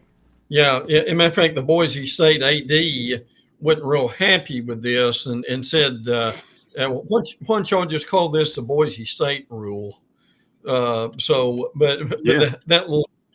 little jab aside, what Terry's talking about, and we've got 2 or 3 or 4 really important things we need to hit tonight before we go. Okay. But the seeding is one of them. This is just common sense.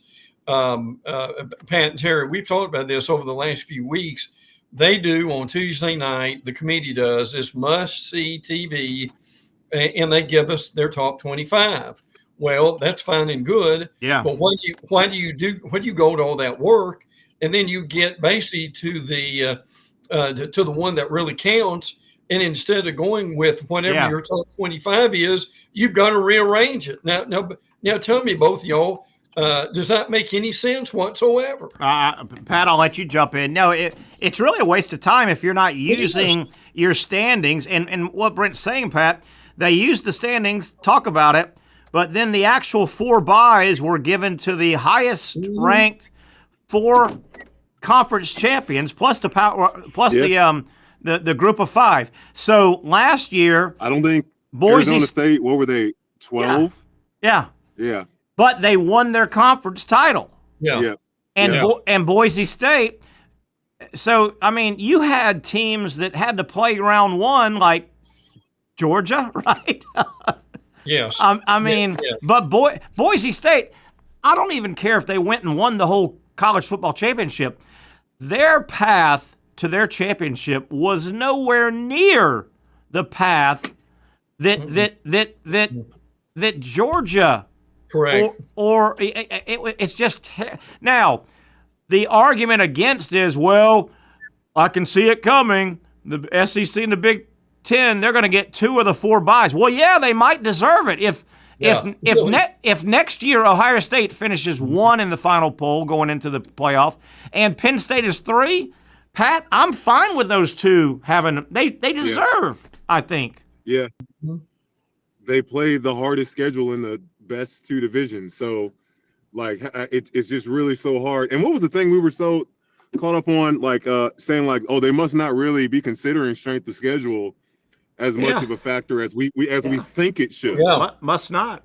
Because, I mean, if you did, no, I'm sorry, Boise State, but man, if I'm Florida, I would love to swap schedules with Boise State and take my chance. Oh, my gosh. Say, hey, are you kidding me? Hey, if I'm Florida, I would say, okay, hold on. You're telling me if we can carve out 11 wins, maybe have 1 stumble, but if we can go 11-1 on Boise State's schedule, we're going to get in. And Boise State, you better go 10-2 on our schedule. I would take that in a heartbeat.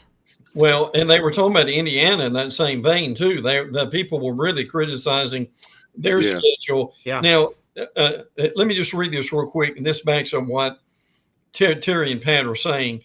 This is about the straight seeding. The 5 highest ranked conference champions will be guaranteed a spot in the playoffs. But byes will no longer go to the 4 highest rated conference champions like it did the past season in the first edition of the playoffs. And I'm fine with that too. Hey, even if there was the wackiest of wacky season, Pat and Brent, let's say a wacky season came up and 2 teams playing for the SEC championship in Atlanta are 9-3 versus 9-3, I would be fine if the SEC missed a bye.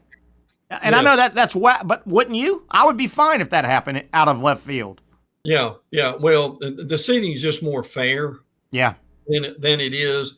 Now, the other big thing going on is there are a couple of SEC things that we need to get into. Okay. Yeah. With that too. Terry, if we need to get a break. No, we're good. We're going to take it all the way. Let's take it all the way. Okay. Let's take it. Let's go. Let's go. Hey, okay. The SEC. All gas, no brakes, Pat. All gas, no brakes. Right. That's right. Who are you? Yeah. This is F1. This is an F1 situation, right? What? Yes. Yeah. You know, the Formula One. Yeah, the Formula One. That's right. Okay. I'm ready, Casey. You can throw me on. Yeah. Go ahead. I want to see you guys' faces.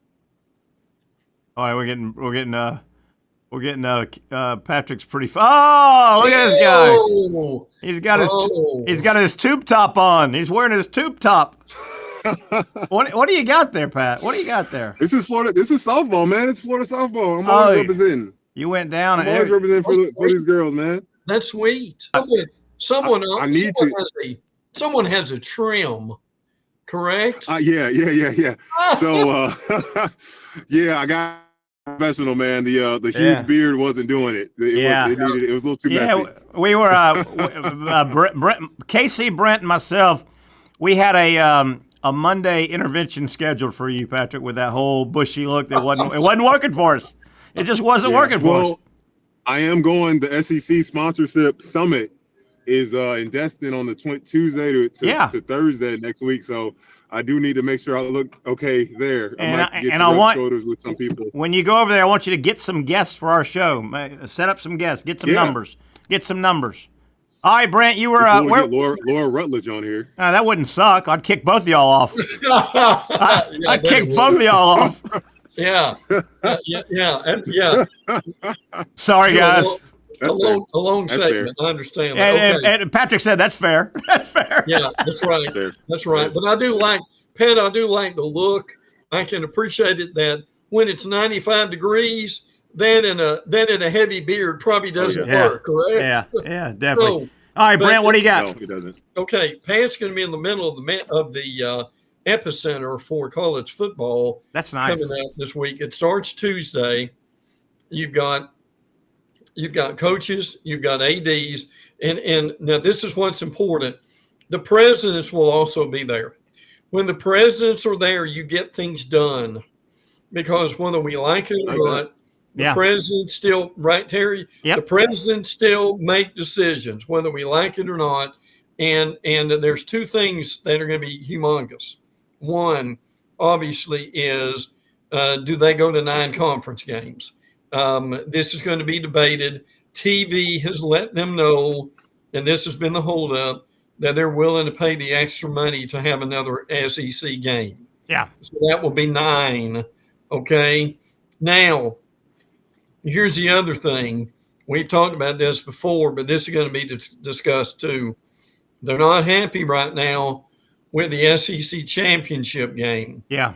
What would spice it up? Well, this is what would spice it up is in order to get in the playoffs, not only would the 2 teams from the SEC championship game go, but they're thinking about having seed 3, seed 4, seed 5, seed 6.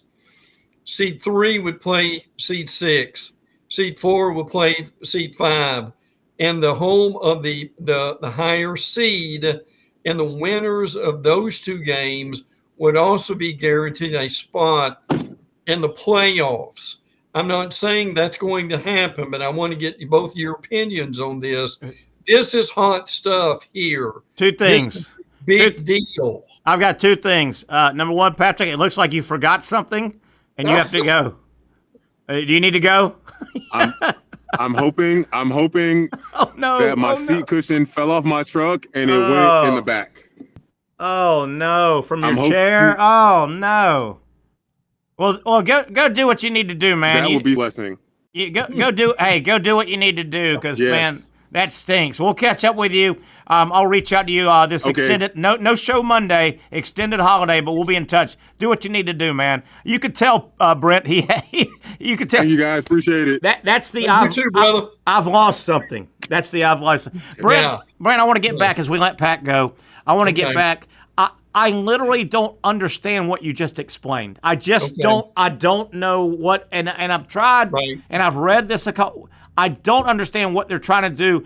Is there going to be an SEC championship game in this proposal? Does it carry any weight? I don't understand these seeds and all. Please try it again. Well, the winner of the SEC championship game obviously would be the number 1 seed in the SEC, and they would get the higher seed in the playoffs. Now, here's what's going on. It's kind of like basketball. It's kind of like baseball. When we get to the SEC championship game in baseball and basketball, let's be honest, does it really mean anything? Their concern is the same thing happening to football? Yeah. Okay. So for football, if we threw something in here that would be different, we could have what we basically would call a tournament. We're going to have a season-ending tournament. And by doing that, the first 2 seeds... Now, let me stop you. The tournament you just spoke of, that is before and not part of the college football playoff. There's still going to be a... So are you saying you could lose in that tournament and still move on to the big... Yes. Okay. Yes, you could. Go ahead. Yes. Yeah, yes, you could. So what they think now. Look, I'm not saying this is going to pass. I'm just saying it's out there and it's become a bigger deal. Boy, it's convoluted, man. Convoluted. It is. It's convoluted on several ways. But what they're banking on is that people would be crazy about this. Yeah. And it would be exciting, and it would be a playoff type situation in order to get into the big playoffs, if that makes sense. And I don't know what they call it. And teams that already are going to get into the big playoffs in that tournament, the second carrot, if I'm hearing it right, would be if you win, you're going to get a higher seed. Yeah. Oh, now here's again, your 2 teams going to the SEC championship game are basically seeds 1 and 2. Now, you would have here seed 3 or the third team, the 4th team, the 5th team, or the 6th team. And what they're looking at is maybe getting 3 playing 6 at 3's home field, 4 playing 5 at their home field. The winner of those 2 games. Okay, you got me, Terry? Yeah. The two teams in the championship game, they're guaranteed to be in the playoffs. Gotcha. They're two of that 4 that the SEC wants guaranteed. The other 2 would come from these play-in games. Does that make sense? Yes, but the 2 that are guaranteed that you said, if they're guaranteed the big playoff, why am I going to go balls to the walls to win other than maybe a little better seeding, I guess? Why am I not just going to play it like a spring game? Yeah, I don't think they want it said that way, frankly. Yes. So you're on to something there, as you usually are with this. Now, let me throw this at you too. Okay, let's just say, let's just say Florida gets into this. But so you would have, this would be a nice problem to have, but here's where the rubber meets the road. You play 12 games. If you get in a playoff game, that's going to be 13. Yeah. Ooh. If you get into the playoffs, your first playoff games, you follow me? Yeah. First playoff game is going to be 14. 14, absolutely. Okay. You got to win it. So let's say you win your 14th game. Everybody's excited. Well, at that point, you're going to be playing in game 15. Woo. So my point to that is, and you and I've talked about this a few times as of late. Look, personally, from being a college football fan, along with being in the media like you and I are, the more the merrier as far as that's concerned. But Terry, and you've hit on this, if you're Joe fan, and you bought season tickets, and you virtually had to remortgage your house or refinance it. In order to have season tickets, if you're talking about minimum 2, 3 or more extra games. Extra games. I can. So let's just pretend for a minute. You could take this thing as far as you'd play 12 games and then if you played, let's say two more games, 3 more games, as we said, you're up to 15 games. Terry, look, I love it. You love it too, but I'm just thinking out loud here. How's that going to be received? Boy, from a financial standpoint, remember now, NFL fans, yes, they buy tickets, and if they want to go, they go and have to buy. They're not asked to chip in NIL money. Right. Yeah, exactly. You're asking all your fan base, hey, can you help us with NIL? Oh, by the way, those season tickets we asked you to help for the last 100 years? Those are about 12. We need some help with probably 3 or 4 more additional games. Can you help? Well, my God. Now, you understand ticket prices, but I'm just throwing this out here. Okay, what would a ticket price be for a play-in game? And what would a ticket? Let's say you play 15. What would a ticket price be for play? Now this is a big playoff. For the big playoffs, if you go 2 rounds and 14 and 15, Terry, is astronomical. It'll be astronomical. Terry, it'd be minimum. I'm talking about face value here. It'd be minimum what? $200? Probably more than that. I would. It'd be $250, $300, $400. Yeah, $400. Isn't it amazing? We let off this segment by saying, boy, the playoff committee made some commonsensical decisions, it looks like, with this seeding. Right. And then everything to get this together, they revert back to, it's like they split the atom. They make this stuff so unbelievably complicated. It's unbelievable. Here, again, if I was the czar of college football, I would simplify it to this. I would have the Big Ten would expand to 24. Mm-hmm. The SEC would expand to 24. Yeah. Inside each one of those, I would have 4 6-team divisions, and then 4 6-team divisions, and then I would follow the NFL model. Yeah. Call me crazy. The NFL, they may not know what they're doing, but they know what they're doing. Now, what we need to be clear that what's going on here is what Terry and I were talking about. Is this happening? And this is going to happen, okay? We're at 12 right now, but we're going to 16. There's not going to be a 14. Nope. We're going straight to 16. So that's folks, that's where this is coming from, and that's what is making it bigger. Yeah. Is, I mean, now again, admittedly, you're not playing 10 extra games, but you are going to play some extra games. I mean, but now listen, Terry, they're doing this. We know they're not doing this for Joe Fan. They're doing this. They're doing this for television. Absolutely. This is a made for television product. Is what this is going to be.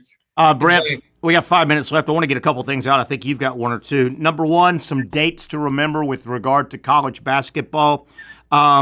Next Wednesday at midnight, you college basketball player, have to decide, are you in or out of the NBA? Right. So I wouldn't be surprised if some of the big names pop this weekend. Why wait till? But next Wednesday midnight is the deadline to either pull your name out if you're an Alex Condon type and go back to college, or stay and hope you get drafted. International players, and there's still a couple big fish out there that colleges are trying to get. They have until June 15th. So Wednesday or June 15th. And Brent, ugly, I hope it's not true. I don't ever want anybody physically assaulted, sexually assaulted, obviously. Boy, this BYU quarterback stuff going on with Ratliff. It really is. Jake Ratliff, a real good player. BYU is a highly thought of team. He's been alleged to some sexual assault issues. And it may even, there's an allegement that Salt Lake City police might have covered up. Boy, I hope this thing works out and nobody was assaulted, and it was maybe a misunderstanding. This could get ugly. Yeah, it really could. That's just so difficult to get with that. And again, when you get down to legalities and a felony and criminal situation, and again, we don't know. To Terry's point, we don't know whenever. I mean, Terry, there's no telling when this would even go before a judge. Yeah. Man, tough stuff. Brent, if you've got a couple more things, we're kind of wrapping things up here. Well, let me say this. If people haven't heard this, Athlon is out. Now, it hadn't hit the shelves yet, but Athlon is going to be out by the time we're talking next Wednesday. Well, we will have one. Is when I talked to a guy who writes for Athlon last night. Okay. And he texted me back and said, Athlon will be out tomorrow, meaning today. So, but it's not out yet, maybe out this weekend. So keep your eye on that. June 3rd is the first Lindy's, the national magazine. July 4th will be Phil Steele and his magazine. So we've got 3 coming out this year. And Athlon is out basically any moment. Man, Athlon sounds like it's been cut back so much that one of us 450 words. Hey, it sounds like, and I'm just kidding here, but one of us out there in our viewing audience, why don't one of you guys buy one and I'll make a few copies of it? Sounds like we can copy it pretty easy, right? That's pretty good. Yeah. I would almost agree with that. But that's pretty funny. As I understand it, also to catch people up, Brent, around some college stuff, unless you've got one or two things. This Sunday, I think the College Baseball Committee will announce the top 8 national seeds. They do. Yes. And then I think Monday at noon is the college baseball field reveal in college baseball. Right. And think about it. People say Monday at noon. Well, that's a holiday.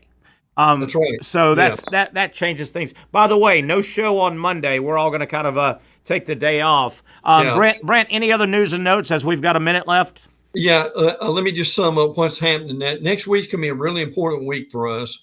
Not only do you have the SEC meetings in Destin, but next week we're expected the decisions coming down from Judge Wilkin about House versus Nation. That may happen today or over the weekend. But it's coming down next week. And again, college baseball, and then softball is already started. Yeah. The college baseball next week will have regionals. Yeah. Help me, Terry. That begin, I think, Thursday. Yeah, depending on the regional. Yeah. Yes. So, man alive, for the merry month of May, there's a lot going on next week, brother. There's a lot of overlap. Major League Baseball is rolling along, playoffs in the NBA. It's a fun time of year. I love it every year. This time of year. I don't think Florida has done quite enough to host a baseball regional. Yeah, I agree. I hope I'm wrong. I think they came up one game short. All right, Brent, enjoy your extended weekend. I know you need some rest as well, and we'll hit it hard next week. A lot of stuff to cover next week. No doubt, brother. Take care. That's our main man, Brent Beaird. As we put the landing gear down, let me throw some more scores out in case you haven't heard. You've been stuck working on. I know a lot of people got out of work today. But number one, Gators softball. Florida beat Georgia today 6-1. They lead the Super Regional 1-0. The Gators need one more win. They can get that tomorrow at 11 a.m. Florida-Georgia softball Super Regional game number 2. Florida State disappointing 0-2 barbecue. They hosted a softball super regional yesterday and today. Florida State swept in 2 games by Texas Tech. It's a pretty big upset. Texas Tech moves on to Oklahoma City. And, of course, Florida State, their season's over. JU baseball won today. Dolphins would need to win 2 tomorrow down in Stetson, and then the championship game on Sunday. It's a lot of work, but you can't win it unless you're in it. A lot of basketball and baseball all weekend. We'll get back together Tuesday. Talk all about it. Have a great extended weekend, everybody, and we'll see you Tuesday for the next edition of the Young and Norvelle Show.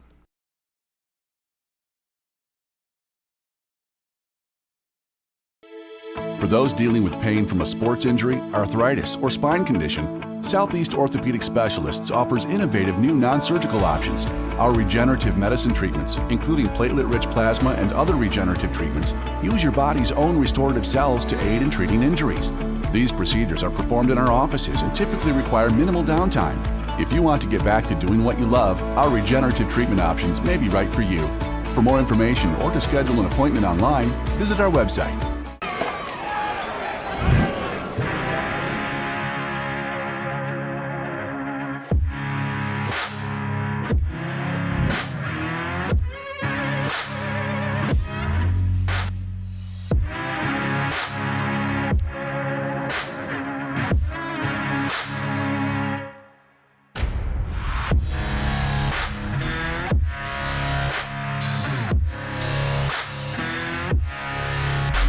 Finally, a family atmosphere, kid-friendly restaurant with a real sports bar feel. Bricks Jack's Beach features all of that and a large, climate-controlled covered patio with misting fans and heaters for all seasons. Mix in an extremely diverse menu that features the most quality and affordable steak at the beach, and there's no reason not to enjoy your next lunch, dinner, happy hour, or big sporting event at Bricks Jack's Beach, 300 2nd Street North in Jacksonville Beach. See you at Bricks Jack's Beach.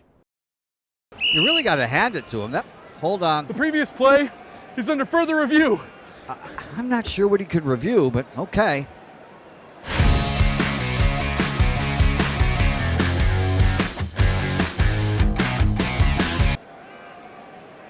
Sure has been a while.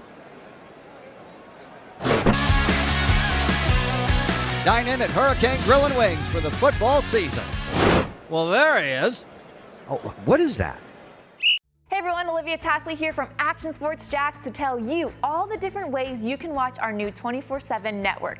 3 easy steps. You don't even need a pen and paper to write it down. Step number 1, download the app. Search Action News Jacks in your app store either on your phone or your smart TV. Then, once you're on the app, click on that little drop-down menu in the upper left-hand corner with the 3 little lines.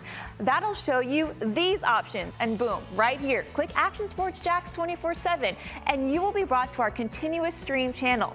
That app can be accessed through all these different platforms, whether you have Roku, Fire TV, Smart TV,